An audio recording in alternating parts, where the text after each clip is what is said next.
All right, guys. So today we're going to jump into something that's kind of sad. Is this officer, sheriff, who committed suicide to bring awareness to some racism in his precinct, correct? Correct. And I'm kind of torn about this because mainly this article, I'm just going to jump to it. It's this one sentence that bothered me right here. I'm just going to read this and then I'll jump up to the front, to the top, and then we'll start there. Go for it. So, Sheriff Mark Garber reportedly released a statement on behalf of the... No, that's not it. It was up a little bit more. Right here. Kerr also hinted at his suicide, calling it his protest against police brutality and saying he felt like dramatic and bold action needed to be taken, according to the advocate. I just don't see how suicide was the answer to bold and dramatic action. I completely agree. I saw a comment on one of his posts, and it was like, your voice was needed much. If you're the witness to this stuff going on, your voice was needed much more than a metaphoric action or you know what I'm saying? Yeah, like some symbolic act. I completely agree. Yeah, he could have just. This actually brings a point that I'll tie into later. But first, it's a pretty short article, so let me run through it real quick. So, a black police officer in Louisiana reportedly filmed himself speaking out about police brutality and racism before dying by suicide on Monday.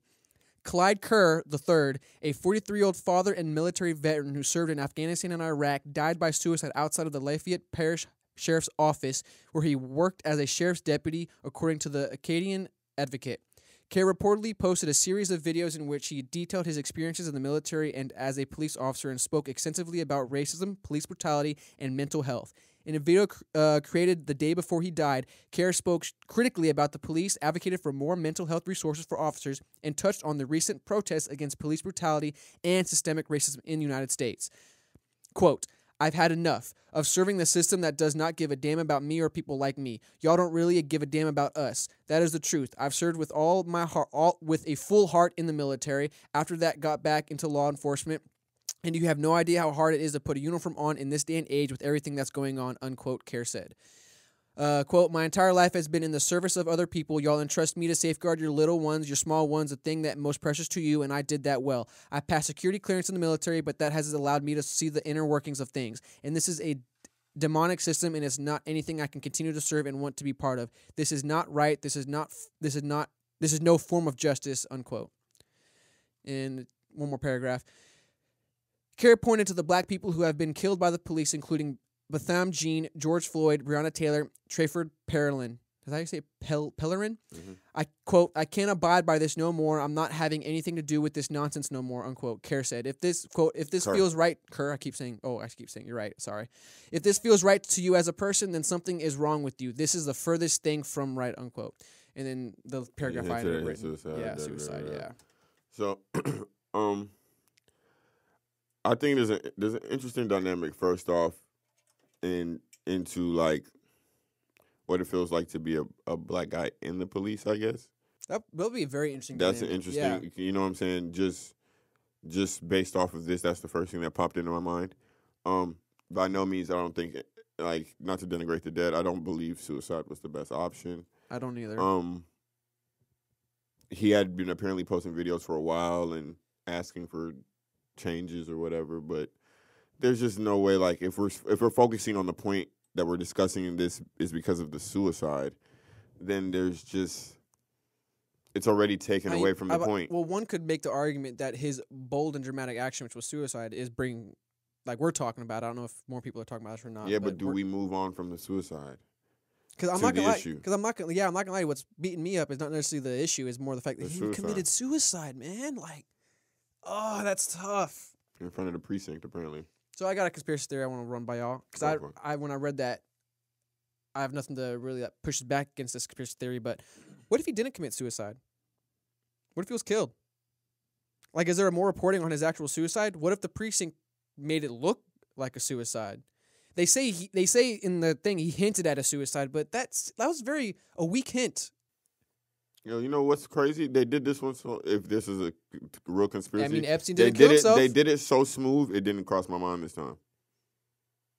That's wild. So when you said it, it immediately made sense because it is kind of vague. And this last one right here is what gets me. The life, and I don't want to accuse. This is all obviously. hypothetical. We're just going conspiracy theory right now. It's blah blah blah. But it's just right this here. would be a good segue right? into the other topic, which would make this one a little bit more believable. Right? We'll get to that after this. So the Lafayette, am I saying that right? Lafayette? Lafayette. The Lafayette Parish Sheriff's Office is heartbroken to confirm the loss of a member of our LPSO family who took his own life this morning. My heart goes out to his immediate family and to all of the brothers and sisters he has at the Sheriff's Office. We will do everything in our power to support our employees as well as grieve. And I'm just like, but what about the issue he was addressing? That to me is weird that they didn't address that. Right, that's why I have that conspiracy theory. It's like he was because even addressing it would have made it go away. For a while, was apparently making videos about it, and he commits from his dramatic and bold action committed suicide to get it out there, and you don't even address it. This is just I'm not sure if this is the full quote or not. We could, the actual statement. It could be out of context. Thank you, but it's just, man, I don't know. It's complicated though, man. Like, it's literally the most contentious topic in the country, and you want a police department to comment on it. Like, dude, there's so much PR that needs to go in before they say anything like that. This fair. That's a good point. Hand cherry picked in words and stuff like that. Like, you can say that though, but PR is known to. The job isn't to completely not speak on the topic. So a good PR firm would have been like... Yeah, in 2021 especially. A good PR firm would have been like, and as regarding to the claims of Mr. Kerr, we're looking into him. At least that. We're looking into him, and results on the investigation will be released as blah, blah, blah, blah, blah, or just... progressing this investigation, blah, blah, yeah. Well, I mean, this is also the only source that we're looking at, so maybe they did do that. And there's like... I'm sure they would have released a statement like that. Yeah, that's what I'm saying. So it's possible we didn't get the full.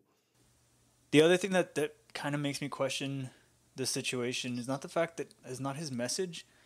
It's like being a cop's hard to an extent for anybody.